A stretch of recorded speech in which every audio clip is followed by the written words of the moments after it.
so much money in the relocation field. I said, well, I'll do it in the next few years. And then with my physical health, with the stroke, that was me. Smoking, drinking, not eating right. Even though I had just started making great changes in my life, I had just stopped smoking and was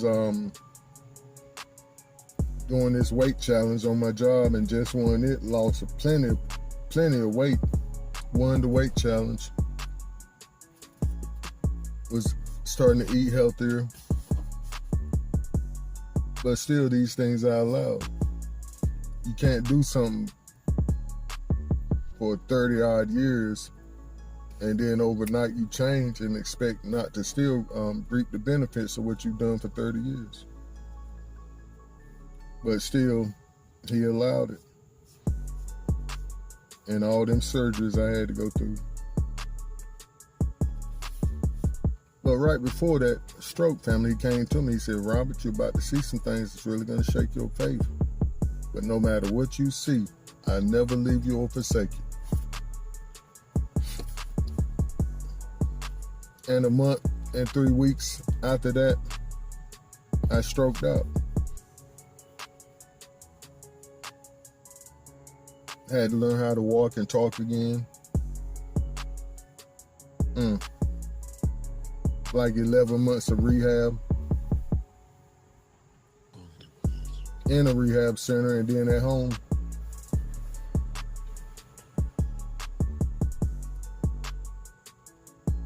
This wound on my leg was so severe, family, they had to order a wound specialist. It was ugly. And I was shown the pictures, but they got upset with me and blocked it, so I quit showing them pictures. That's how severe it was. But the Most High got me through it. They were ready to chop that leg off, family. But the Most High, he has plans for me. He had plans for me back then, and he still has plans for me. And this is one of the major plans, family. Being able to get up here and say, even though I go through all kinds of hell and high water daily, it's like the text says, each day has enough trouble for itself. But just as we said in the prior recording, he gives us our daily bread to combat them troubles. A lot of times it's just to remind us, I'm right here. I'm right here. Don't worry, Robert, I'm right here. And what this is called, family, is peace beyond understanding, or shalom beyond understanding. And what shalom means, family, is to make it good. To make it good. To make it full.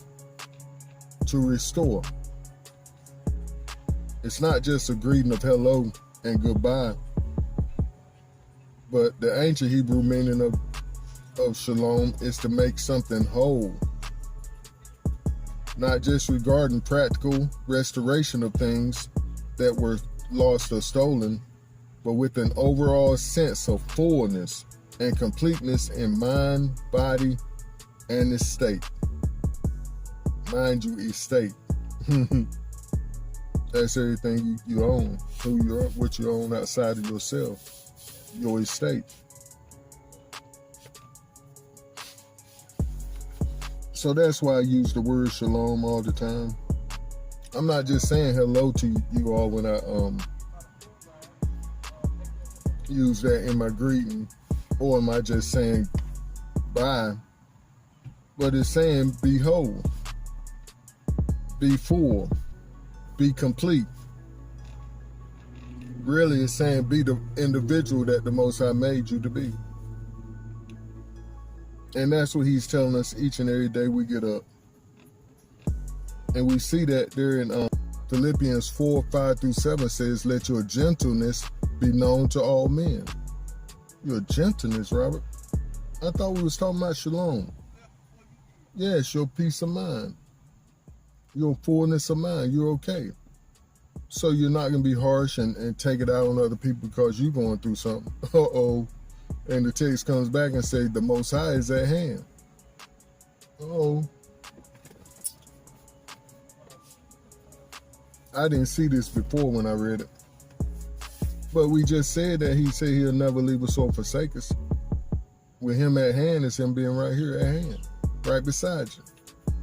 The text goes on to say, be anxious for nothing, but in everything by prayer and supplication, with thanksgiving, let your requests be known to the Most High. And the shalom of the Most High, which passes all understanding, will guard your hearts and minds through Mashiach Yahushua. So Yahushua, with his sacrifice, he has restored us back to the Father. Back to this relationship with the Father. So we can be anxious for nothing. And when something comes up, he's saying, let your gentleness be known to all men. Okay, no problem. Here comes a situation. But that's just like before I shared what I shared, and haven't even shared all of what I've shared, what I'm going through. You don't know what I'm going through, but yet and still I keep showing up and sharing this word. Why? Because the Most High is at hand. He's right here beside me through it all. And I'm not being anxious for nothing. No matter what comes up, I'm not anxious.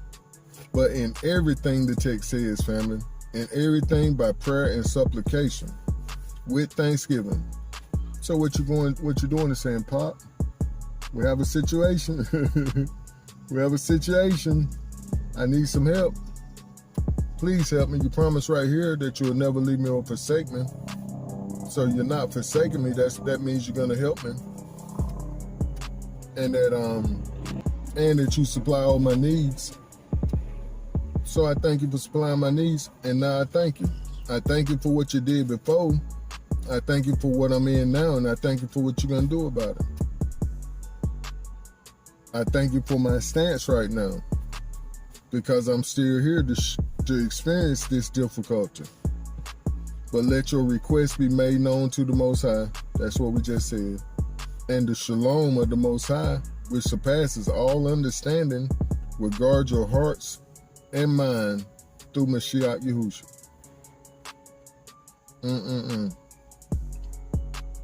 So he's right here. He's at hand, family. Just like he told me in 2016, I'll never forget it. Once we got in the hospital and started having them surgeries, the doctor came back and said a lot of things. He said, Robert, we done found this situation. We need to do this, that, and the other. We need to try this new procedure on you. We need to try this new dope on you. We need to do this surgery. We need to do this procedure.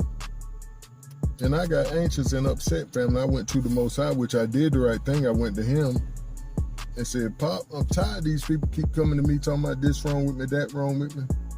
He said, Robert, what did I tell you? Just like that. What did I tell you?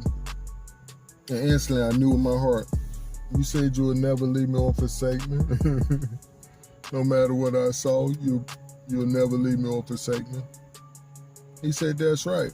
But something else. He said, had you noticed, Robert, every time something pops up, we knock it down. And every time something else pops up, we knock that down too.